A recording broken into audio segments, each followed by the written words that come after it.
አክብሮታዊ ሰላምታችን በያላችሁበት የምድር ዳርቻ የደረሳችሁ የከበረ ሰላምታ የምናቀርብላችሁ የጣና ቴሌቪዥን ቤተሰቦች እንደምን ዋላችሁ።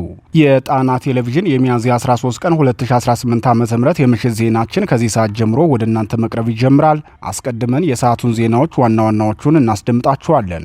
በጋይንት የተፈጸመው ምንድን ነው የሚለው ርዕሳችን በጀግንነት ተፋልሞ የተሰዋውን የአማራ ሕዝብ የቁርጥ ቀን ልጅ የሆነውን ታዳጊውን አርበኛ አንደበት ክንዳለምን የስንብቱ ዕለት የተጋድሎ ውሎ የሚቀርብበት መረጃችን ነው። በቀዳሚነት ተሰሙታላችሁ። የብልጽግናው ስርዓት ማለት ውሸት ቀለቡ የሆነ ስብስብ ነው። ይህ ምንም አይነት ይሉኝታና ለራሱም እንኳን ክብር የሌለው ስርዓት ሰሞኑን ያሰራጨው ሐሰተኛ መረጃ ባርቆበታል። የብልጽግና አክቲቪስቶች የፈጠራ ወሬ ነው ሲሉ ሹፌሮች እንቅጩን ስላወጡበት የጅቡቲው ጉዳይ ዝርዝር ዘገባ አሰናድተንበታል፣ ይቀርብላችኋል።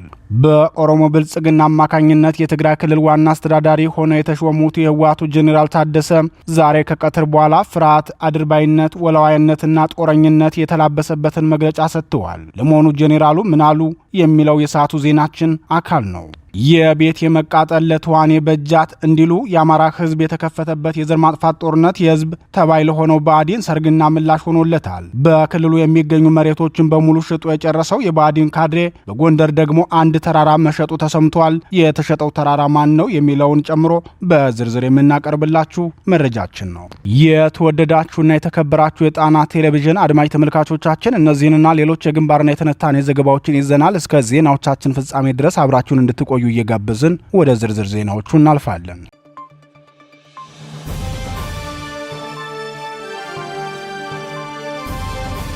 በጋይንት የተፈጸመው ምንድን ነው? የአማራ ፋኖ ብሔራዊ ንቅናቄ ጎንደር ጠቅላይ ግዛት በላይ ዘለቀ ዕዝ 206ኛ ከፍ ያለው ደሴ ኮር ሁለት ክፍለ ጦሮች ብርቱ ውጊያ ሲያደርጉ ባሉበትና ታላቅ ድል በተቀዳጁበት ግንባር የጀግናው አርበኛ የክብር ስንብት ሆኗል። የ24 ዓመቱ ወጣት አርበኛ አንደበት ክንዳለም አለም ነው የአንበሳው ጋይንት ክፍለ ጦርን እየመራ በቀጥታ በነበረበት ተጋድሎ የብልጽግናውን ሰራዊት አይቀጡ ቅጣት በመቅጣትና ሙሉ ሬሽኑንና ሎጂስቲክሱን በመንጠቅ ድል ማድረግ ችለው ነበር።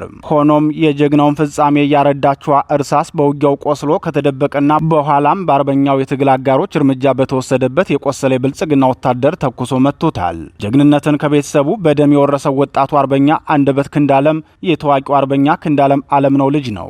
አባቱ አርበኛ ክንዳለም አለምነው ጄኔራል አሳምነው ጽጌ የአማራ ክልል ሰላምና ጸጥታ ቢሮ ኃላፊ ሆኖ በተሾመበት ወቅት ለአማራ ሕዝብ ሁለንተናዊ የድል ጉዞ ያስፈልጋሉ ብሎ ከመለመላቸውና የአማራነትን ዋጋ ከተረዱት ታጋዮች አንዱ ነበር።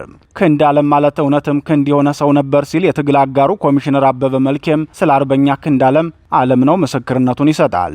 አርበኛ ክንዳለም አለምነው የአማራ ሕዝብ ተገፋ፣ ተሳደደ፣ ተገደልና ተሰቃየ ብሎ በመታገሉ በብአዴን ብልጽግናው ሊቀመንበር ተመስገን ጥሩነህ ትዕዛዝ ወደ አስከፊው እስር ቤት ተወረወረ።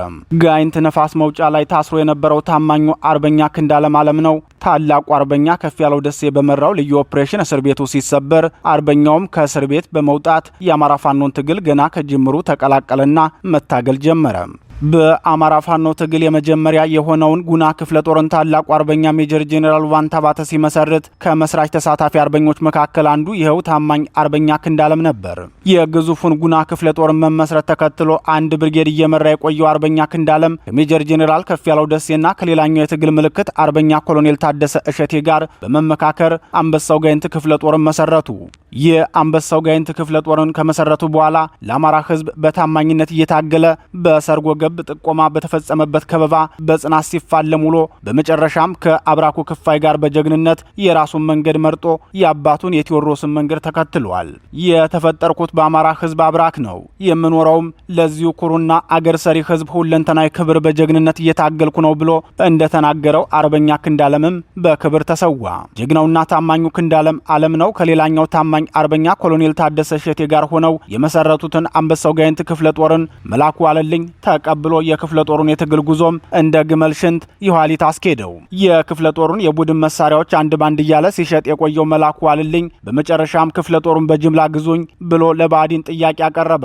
ሙሉ ክፍለ ጦሩን ለመሸጥ ከብአዴን ጋር ቢስማማም ታማኞቹ እና አንደበት ክንዳለም የአባቶቻችንን የትግል አደራ እናስቀጥላለን ብለው በጽናት ትግላቸውን ቀጠሉ። የካዲዎቹ ቡድን አንበሳው ጋይንት ክፍለ ክፍለ ጦር ሜዳ ላይ በተነው በመሄድ የራሳቸውን ጥቅም ለማስጠበቅ ቢሞክሩም የአንበሳው ጋይንት ልጆች ግን ራሳቸውን አሰባስበውና አደራጅተው ክፍለ ጦሩን ተሐድሶ አድርገውለት የታማኙን አርበኛ ክንዳለም አለምነውን የአብራኩ ክፋይ አርበኛ አንደበት ክንዳለምን የአንበሳው ጋይንት ክፍለ ጦር ዋና አዛዥ አደረጉት። ታዳጊው አርበኛ አስቀድሞም ቢሆን የአባቱን ዱካ መከተልን አብዝቶ ይወድ ስለነበር የአንበሳው ጋይንት ክፍለ ጦር ዋና አዛዥ ከሆነ በኋላም ግዙፉን ክፍለ ጦር እየመራ ተደጋጋሚ የውጊያ ድሎችን ተቀዳጅቷል።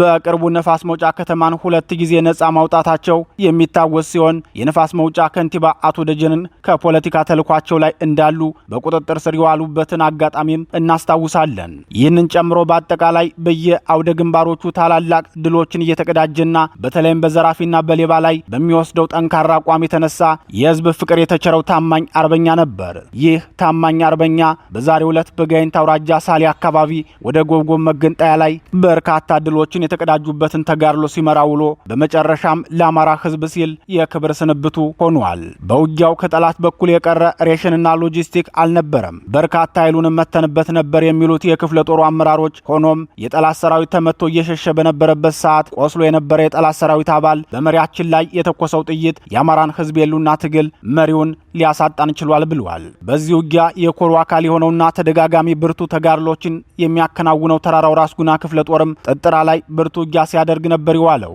የጀግናውን ስንብት አስመልክቶ የአማራ ፋኖ ብሔራዊ ንቅናቄ ወታደራዊ ቃል አቀባዩ አርበኛ አበበ ሙላቱ አቤ ጺሞ በሰጠው አስተያየት ብላቴናው ጀግና አርበኛ አንደበት ክንዳለም ለወገን ክብርና ለጋራ ደህንነት ሲባል ማንኛውንም መስዋዕትነት ለመክፈል ዝግጁ መሆንን እና በተግባር መቆምን ልክ እንደ አባቱ አሳይቶን እጣውን በጧት ተወጣ፣ ራዩን ልናስቀጥል አደራ ጥሎብናል ብሏል። ቀደም ብለን እንደገለጽነው ብላቴናው አርበኛ አንደበት ክንዳለም ያለፈው የአባቱን መንገድ ተከትሎ ነው። የአባቱ መንገድ ደግሞ ጀግንነት፣ ትህትናና ታማኝነት ነበሩ። እነዚህን ባህሪያት ከአባቱ የወረሰው ብላቴናው አርበኛ ባለው የተመሰገነ መልካም ስነ ምግባሩ የአካባቢው ህዝብ ይሳሳለታል። በዚህ የሉና ትግል ታላቁን አርበኛና አርያ ሰብ የነበረውን ጋሽ ስመኘው መብራቱን፣ የሞቃዲሾን ዘማች ጀግናውን ኮሎኔል ታደሰ ሸቴን፣ የአማራ ህዝብ የትግል ምልክት የነበረውን ሜጀር ጄኔራል ከፍያለው ደሴን፣ የታማኝነት ምሳሌ የነበረውን አርበኛ ክንዳለም አለምነውን የመሳሰሉ መሪዎቹን የተነጠቀው የራስ ጋይንት ቀጠና ታጋይና ህዝብ ይህንን ብላቴና ሞልቶ ለማየት እንኳን አይደፍርም ነበር። አብዝቶ ይሳሳለታል፣ ይጨነቅለታል። የመተከሉ ያጣየውና የኬሚሴው ዘማች አርበኛ ክንዳለም አለምነው ግዙፉ የነፋስ መውጫ ማረሚያ ቤት በአርበኛ ከፍያለው ደሴ መሪነት ሲሰበር ከወጡት የፖለቲካ እስረኞች መካከል እንደነበር ቀደም ብለን ገልጸንላችኋል። በወንድሞቹ ተጋድሎ ከእስር ቤት የወጣው አርበኛ ክንዳለም የአብራኩን ክፋይ ልጆቹን በሙሉ ይዞ ወደ ትግል በመግባት የጋይንት አካባቢን ትግል ወደ ከፍታ ከወሰዱት ውስጥ ተጠቃሽ ነው። ለጠላት የእግር እሳት የሆነው አርበኛ ክንዳለም አለምነው ከነ ልጁ በጠላት ሲከበብ ትግሉ በተጀመረ በመጀመሪያው ዓመት ነበር ከታዳጊ ልጁ ጋር ተፋልመው እንደ አባታቸው ዳግማዊ ቴዎድሮስ ጥይታቸውን በመጠጣት በክብር ያረፉት። ከዚያም ወንድሙንና አባቱን የተነጠቀው አርበኛ አንደበት ክንዳለም በአባቱ ስም ሻለቃ አቋቁሞ ትግሉ ላይ ቀጠለ።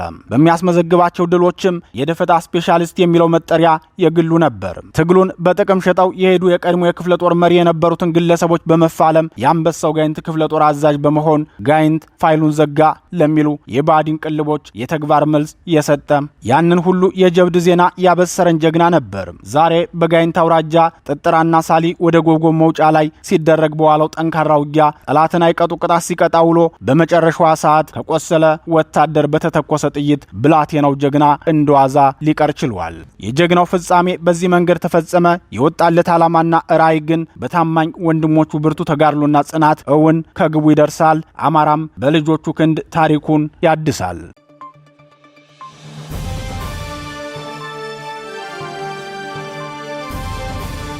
የብልጽግናው አክቲቪስቶች የፈጠራ ወሬ ነው። የቦቲ ሹፌሮች የብልጽግናው ስርዓት የገጠመውን ኢኮኖሚያዊ ጫናና የማህበራዊ ቀውስ ስጋት ለማብረድ ሐሰተኛ መረጃዎችን ሲያሰራጭ መቆየቱን የቦቲ መኪና ሾፌሮች ተናገሩ። በብልጽግና የኮሚኒኬሽን ሚኒስቴር በኩል በተደረገ ልዩ የመረጃ ስርጭት ስምሪት በጅቡቲ ያለው ጉዳይ ተፈቶ ነዳጅ በብዛት ወደ ሀገር እየመጣ ነው፣ አሽከርካሪዎች መንገድ ጀምረዋል፣ ካሁን በኋላ የነዳጅ ችግር አይኖርም የሚሉ መረጃዎችን በማህበራዊ ሚዲያዎች እንዲሰራጭ ተደርጎ ነበር። ሆኖም ይህ መረጃ ፍጹም ውሸት መሆኑንና ችግሩ እንዲያውም ተባብሶ መቀጠሉን የቦቲ መኪና ሾፌሮች ለቲክቫ ኢትዮጵያ ተናግረዋል። ሚዲያው ዛሬ ከቀትር በኋላ ባሰራጨው ዘገባው ጉዳዩን በተመለከተ ጅቡቲ ከሚገኙ አሽከርካሪዎች ጭምር መረጃ ስናሰባስብ ቆይተናል ሲል መረጃውን ማጋራት ይጀምራል። ከዚህ ቀደም ደህና በሚባለው ጊዜ ቦቲዎች ነዳጅ ሲያጓጉዙ በነበረው ልክ ማጓጓዝ ጀምረዋል መባሉ እውነት ነው ወይ ለሚለው የሚዲያው ጥያቄ ምላሽ የሰጡት አሽከርካሪዎች ይህ መረጃ ፍጹም ውሸት ነው፣ ከየት እንደመጣም አናውቅም ሲሉ ተናግረዋል። አሽከርካሪዎች አክለውም የቦቲ ሹፌሮችም አቁመው አዲስ አበባ ነው ያሉት፣ ከጅቡቲ እየመጡ እናም መጥቷል፣ ችግሩ ተፈቷል የሚባለው ውሸት ነው ብለዋል። በማህበራዊ ሚዲያ የሚዘዋወረው ነገር ውሸት ነው፣ ነገር ግን በአነስተኛ መጠን ቢሆንም ይመጣል። ያ በተወራ ሰዓት ጅቡቲ የነበረ ጓደኛዬ ጋር በስልክ እያወራን ነበር። ውሸት ነው፣ ቀስ እያለ ግን ይመጣል። ከዚህ በፊት በቀን ከ200 በላይ መኪና ይጫን ነበር።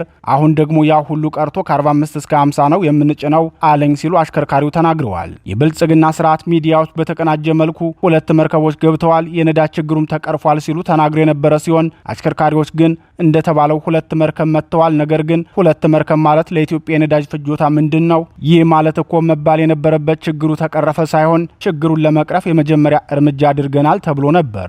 አስተያየት ሰጪ ሹፌሮች ሲቀጥሉም የመጫን አቅማችን ከፍተኛ ቢሆንም እንዲጭኑ የተደረገው ግን ኢትዮጵያ ምድር የሚገባ በቀን 72 መኪና ነው። ኮታውን ቀንሰውታል ሙሉ በሙሉ በሚባል ደረጃ።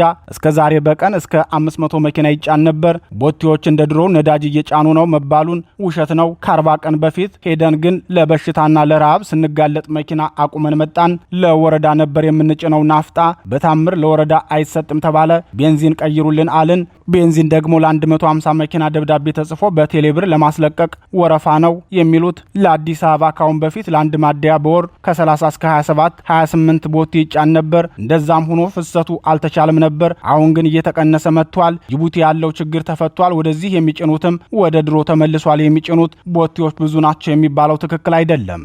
ከዚህ ቀደም በድሬዳዋ በጋላፊ እጀባ ሲጀመር በቀን ከ300 እስከ 400 ነዳጅ የጫኑ መኪኖች በመንገድ ይታዩ እንደነበር የገለጹት አንድ አስተያየት ሰጪ በበኩላቸው አሁን ግን 20 ወይም 15 መኪና ናቸው መንገድ ላይ የሚታዩ ሲሉ መናገራቸውን ቲክቫ ኢትዮጵያ ዘግቧል። የብልጽግናው ስርዓት ግን የነዳጅ አቅርቦት ችግር መቀረፉንና ለዚህም ተሽከርካሪዎች በየቀኑ ነዳጅ እየጫኑ መግባታቸውን ገልጾ ነበር። ሆኖም ይህም ፍጹም ውሸት መሆኑን ባለጉዳዮቹ በአደባባይ አጋልጠዋል።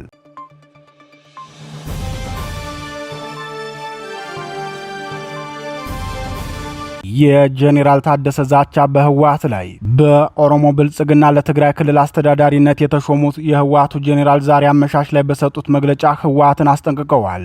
ጄኔራሉ በማስጠንቀቂያቸው ህወሓት ውሳኔው ሌላ ዙር ጦርነት የሚያዋልድ መሆኑን በደንብ ማጤን ይገባዋል ብለዋል። ጄኔራል ታደሰ ወረደ መግለጫ ለመስጠት የተገደዱት ህወሓት በአክሱም ከተማ ባደረገው የማዕከላዊ ጉባኤ በኋላ ያሳለፈውን ውሳኔ ተከትሎ ነው። ህወሓት በአክሱሙ ስብሰባው በ2012 ዓ.ም የተመረጠው የክልሉ ምክር ቤት እንዲመለስ ሲል መወሰኑ ይታወሳል። የዚህ ውሳኔ አንድምታ ደግሞ በብልጽግናው መንግስትና በህወሓት መካከል ጦርነት ዳግም ሊቀሰቀስ የሚችል መሆኑን ተከትሎ ነው። ከቀናት በፊት በሰጡት መግለጫቸው ከብልጽግና የሚሰጠን ሹመት እንዳትቀበል ብለው ዝተውብኝ ነበር፣ ነገር ግን ይዛቻቸው ተቀባይነት የለውም ሲሉ ህወሓትን በተመለከተ የተናገሩት ጄኔራል ታደሰ ወረደ በዛሬው መግለጫቸውም ትግራይ ክልል ከጦርነቱ በፊት የተሻለ የፖለቲካ ቁመናና የህዝብ አንድነት ነበራት። በጦርነቱ ጊዜም እንዲሁ ህዝብና የፖለቲካ ኃይሉ በአንድነት በመሆን የመከላከል ውጊያ አካሂደዋል። መከፋፈሉና ቀውሱ ግን የትግራይን የመደራደር አቅም እያዳከመ የፌዴራል መንግስት የመፈጸም ተነሳሽነት ጉድለት ታክሎበት ተፈናቃዮች ወደ ቀያቸው አልተመለሱም፣ የክልሉ ግዛታዊ አንድነት አልተረጋገጠም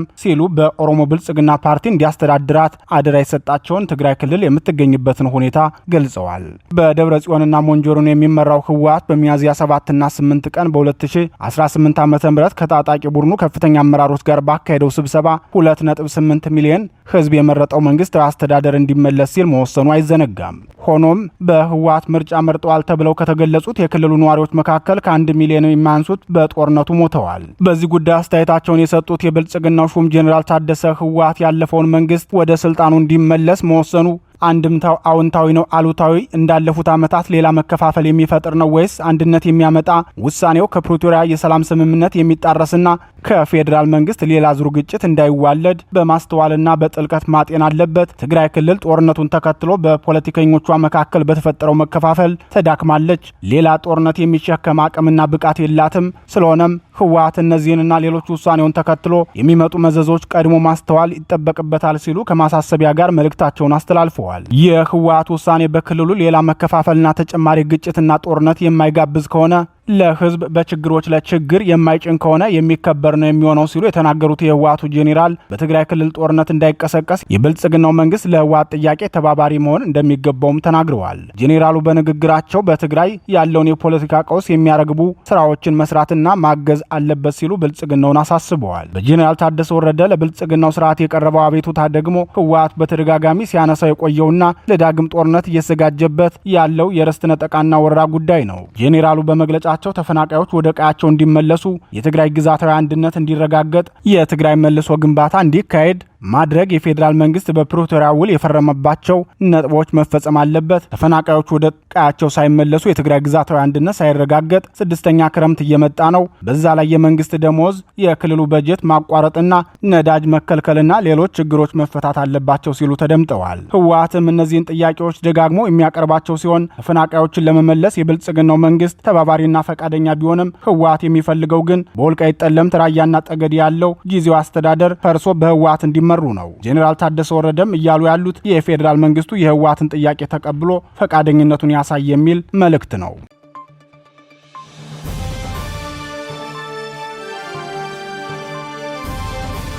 የተጋለጠው የብልጽግናው ካድሬዎች የመሬት ዝርፊያ። የብልጽግናው ስርዓት በአማራ ህዝብ ላይ የተራዘመ የዘር ማጥፋት ጦርነትን መክፈቱን ተከትሎ የዝርፊያ በር የተከፈተለት የባዲን ካድሬ በክልሉ የተለያዩ ከተሞች የሚፈጸመውን የመሬት ወረራና ዝርፊያ አጠናክሮ ቀጥሎበታል። የባዲን ብልጽግና ባለስልጣናት በምዕራብ ጎንደር ዞን ቋራ ወረዳ ሰፊ መሬት በሐሰተኛ ሰነድና በህገወጥ ወረራ መዝረፋቸውን የገለጹት ምንጮቻችን በአካባቢው የህዝብ ቁጣ መቀስቀሱም ተሰምቷል። የትኛውንም ክፍተት በመጠቀም በከፍተኛ ሁኔታ ተስፋፍቶ የቆየው ባዲን ቤተሰባዊ ህገወጥ የተራራ እርሻና የቤት መስሪያ ቦታዎችን ለማስቆም ኦፕሬሽን እንዲጀመር ነዋሪዎች በጋራ መጠየቃቸውንና አዲስ ዘመቻ መጀመራቸውን ለጣና ቴሌቪዥን ገልጸዋል። በቋራ ወረዳ በዚህ ዓመት በርካታ ቦታዎች እንደተዘረፉ የገለጹት ምንጮቻችን ህገወጥ የመሬት ወረራ የተፈጸመው በአካባቢና ደን ጥበቃ ጽሕፈት ቤት ከሚመለከታቸው አካላት ጋር በመሆን በሚሰሩት አደገኛ የዘረፋ ስልት መሆኑን ገልጸዋል። ከዚህ ቀደም በወረዳው ካድሬና ቤተሰቦች በህገወጥ መንገድ የተያዙ መሬቶችንና ግለሰቦችን የአካባቢው ነዋሪዎች ለይተው ለሚመለከቱ አካል እንዳመለከቱ የገለጹት ምንጮቻችን ይህን ጉዳይ ሲያስተባብሩ የነበሩ ተጽዕኖ ፈጣሪ ወጣቶች በባዲን የጸጥታ ኃይሎች ተይዘው ታስረው እንደነበርም ለማወቅ ተችሏል። በክልሉ የተከሰተው ጦርነት በርካታ የተፈጥሮ ሀብቶችና የደን ክፍሎች ለዝርፊያና ለህገወጥ እርሻ ተጋልጠው መቆየታቸውን በተደጋጋሚ በጣቢያችን የዘገብን ሲሆን እነዚህ የወንጀል ድርጊቶች የሚፈጸሙት ደግሞ በብልጽግናው አመራር ቤተሰቦችና በደላላ ወደ ሚሊሻነት እንዲገቡ በሚደረጉ ወጣቶች መሆኑም ይታወሳል።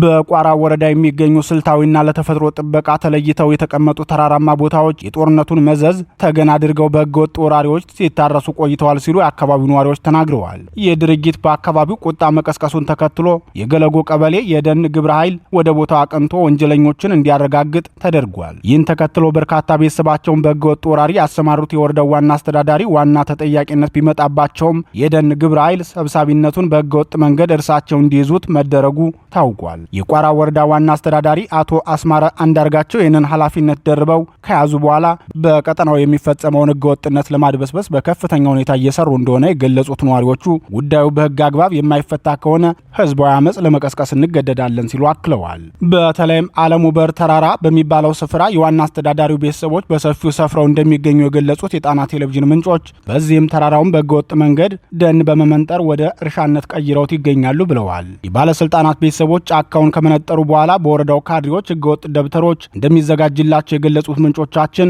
ይህን ያደረጉ አካላትን በማህበረሰቡ በግልጽ ተለይተው የታወቁ ቢሆንም በብልጽግናው ኮማንድ ፖስት መሪዎች ምንም አይነት ጥያቄ እንዳያነሱ መከልከላቸውን ገልጸዋል። እነዚህ በህገወጥ መንገድ የተሰጡ የይዞታ ደብተሮች በአፋጣኝ እንዲሰረዙና መሬቱ ወደ ቀድሞ ይዞታው እንዲመለስ አሁንም እየተጠየቀ እንደሚገኝም ነዋሪዎቹ ለጣና ቴሌቪዥን ገልጸዋል።